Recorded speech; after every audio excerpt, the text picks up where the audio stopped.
काली नजर। माँ, माँ। अरे क्या माँ माँ कर रहा है? बकरी का बच्चा है क्या? अरे माँ, मजाक छोड़ो। मुझे फाइनली वो मेन चौराहे वाली दुकान मिल गई है। अब देखना, आपका बेटा दुगनी स्पीड से पैसा कमाएगा। उफ़, ये क्या? मेरी ऑनलाइन मेकअप क्लास चल रही है। इतनी जोर से क्यों बोल रहे हो आप दोनों? अरे मेरी धर्म पत्नी जी, मेकअप क्लास बाद में करना। वो चौराहे वाली दुकान मिल गई है हमको। अरे वाह! रुको, मैं अपनी माँ को फोन लगाकर बता देती हूँ। अरे मैं भी अपने रिश्तेदारों को बता देती हूँ। कितनी खुशी की बात है। हाँ हाँ, मैं भी अपने दोस्तों को बता देता हूँ। 1 हफ्ते बाद रजिस्ट्री है। बस, घर में खुशी का मौका था। उन तीनों ने अपने अपने फोन उठाए और लोगों में बात फैलाना शुरू कर दिया। और रही सही कसर, श्वेता बहू ने अपने पड़ोस में सबको बताकर कर दी। अरे वर्मा आंटी, अब हम भी जल्दी कार ले लेंगे। घर का रेनोवेशन होगा और ठाट से रहेंगे हम भी। अरे, ऐसा क्या हुआ? लॉटरी बाटरी लग गई है क्या? अरे, इस बार चौराहे वाली मॉल में हमको भी दुकान मिल गई है। दुकान नंबर 21, जो एकदम चौराहे पर है। अब ग्राहक बढ़ेंगे तो आमदनी भी बढ़ेगी ही ना। अरे वाह, कितनी खुशी की बात है। मैं बहुत खुश हूँ तुम्हें इतना खुश देख के। बाकी एक बात कहूँ, सबको मत बताते फिरना। किसी की नजर लग जाएगी तो खुशी की खबर वापस लौट जाएगी। हैं? ऐसे थोड़ी ना होता है। अब डरा रही हो। अरे सही कह रही हूँ। काली नजर कहते हैं इस चीज को, जब आप किसी को कुछ बताओ और वो काम बिगड़ जाए। अरे लेकिन मैं तो। तुमने सबको बता दिया ना? हाँ, फोन लगा लगा के। अब बच के रहना। काली नजर बड़ी खतरनाक होती है। श्वेता इतनी खुश रहती है कि वो वर्मा आंटी की बात पर ध्यान ही नहीं देती, जबकि पड़ोस में और भी लोगों से खुशी की खबर शेयर करती रहती है। अगले दिन राजेश बहुत दुखी होकर घर आता है। अरे बेटा, क्या हुआ? मुंह क्यों सूजा हुआ है? मधुमक्खी ने काट लिया क्या? माँ, वो दुकान किसी और के पास चली गई। किसी ने ज्यादा भाव लगा दिया। अरे पर बात तो आपसे हुई थी ना उस दुकान वाले की। हाँ, आज मैं टोकन अमाउंट देने गया था, तब मुझे पता चला। कोई आकर सुबह मुझसे पहले ही ज्यादा अमाउंट दे गया। काली नजर। क्या? क्या कहा? वर्मा आंटी ने समझाया था कि किसी को बताना मत, वरना काली नजर लग जाएगी। अच्छा, तुम्हें उनकी बात मान लेनी चाहिए थी। उनकी बात मान लेती, लेकिन उसके पहले ही सबको बता चुके थे ना हम तीनों। अरे अगली बार से ध्यान रखेंगे। कोई भी नई चीज होगी तो किसी को नहीं बताएंगे। तीनों कुछ दिन ऐसे ही रहते हैं, पर एक दिन श्वेता को एक मेल आता है। राजेश, मेरा ऑनलाइन मेकअप कोर्स कंप्लीट हो गया। अब मैं खुद का पार्लर खोल सकती हूँ।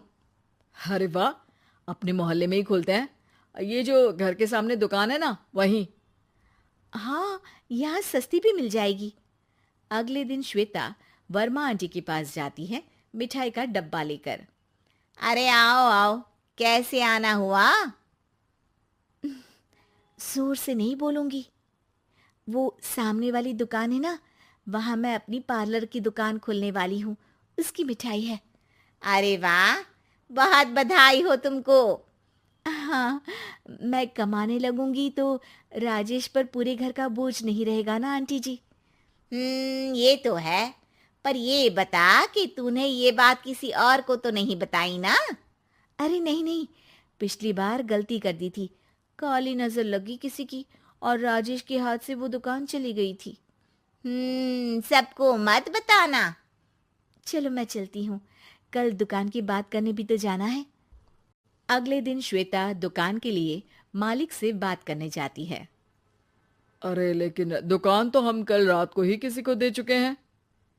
कल ही? हाँ, कल ही। 2 दिन बाद कोई यहाँ पार्लर भी खोल लेगा। अब कहीं और दुकान देख लीजिए।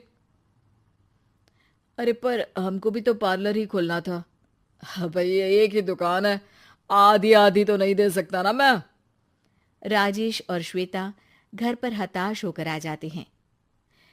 इस बार तो किसी को बताया भी नहीं था, अब किसकी काली नजर लग सकती है।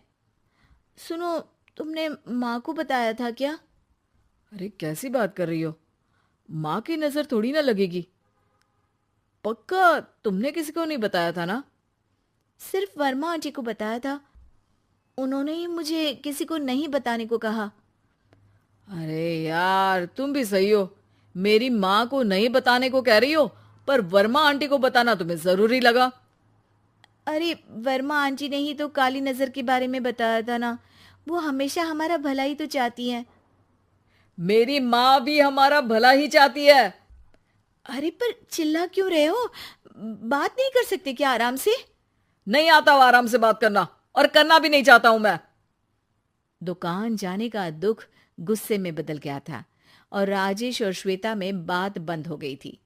2 दिन बाद मोहल्ले में पार्लर का इनॉग्रेशन हुआ, जिसमें मोहल्ले के सभी लोगों को बुलाया गया, पर श्वेता, राजेश और माँ नहीं जाते। माँ, अंदर आ जाओ, क्या देख रही हो? अरे नया पार्लर देख रही हूं अपने आंगन से। देखो, माँ को दूसरे का सुख देखने में कितना मजा आ रहा है, मेरा दुख नहीं दिख रहा इन्हें। यहाँ मेरा पार्लर भी तो हो सकता था। अरे चुप रहो यार, हर बात में लड़ाई क्यों ढूंढ रही हो? राजेश और श्वेता फिर बहस करने लगते थे। तभी माँ ने दोनों को बाहर बुलाया। अरे जरा देखो तो, दुकान चलाने वाले का बोर्ड पर नाम क्या लिखा है? श्रुति वर्मा।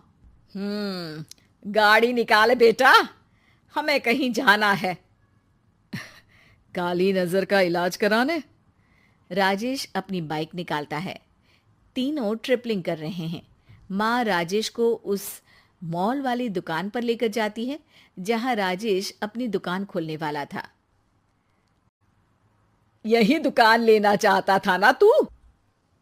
हाँ, पर इनको भी दुखी करने लेकर आई हो क्या यहाँ पर दुकान दिखाकर? वहां काफी नहीं था? अरे श्वेता, थोड़ा सब्र रख, अभी पता चलेगा कि हम यहाँ क्यों आए हैं। बता, इस दुकान चलाने वाले का नाम क्या है? अनुपम वर्मा। कुछ समझ में आया? वो दुकान वाली श्रुति वर्मा, ये दुकान वाला अनुपम वर्मा, और हमारे पड़ोस में हमने उस दुकानों के बारे में बताया किसको था? अब वर्मा आंटी को। मतलब वर्मा आंटी ही हमारा काम बिगाड़ रही है? नहीं नहीं, ऐसा नहीं हो सकता, ये बस इत्तेफाक है। राजेश अपना फोन निकालता है और श्रुति वर्मा और अनुपम वर्मा के नाम फेसबुक पर सर्च करता है, जहां ये दोनों ही वर्मा आंटी के रिश्तेदार होते हैं। श्वेता को समझ में आ जाता है कि वर्मा आंटी की ही नजर काली नजर है। अब क्या करना है? कोई भी खुशी की खबर हो तो काली नजर से बचना है, यानी वर्मा आंटी से बचना है। अरे पर मुझे ये समझ में नहीं आया कि वो हमारे साथ ऐसा क्यों करेंगी। अरे बेटा, एक सीख है, दूर के आदमी को आपकी तरक्की से कम परेशानी होगी, पड़ोसी को ज्यादा।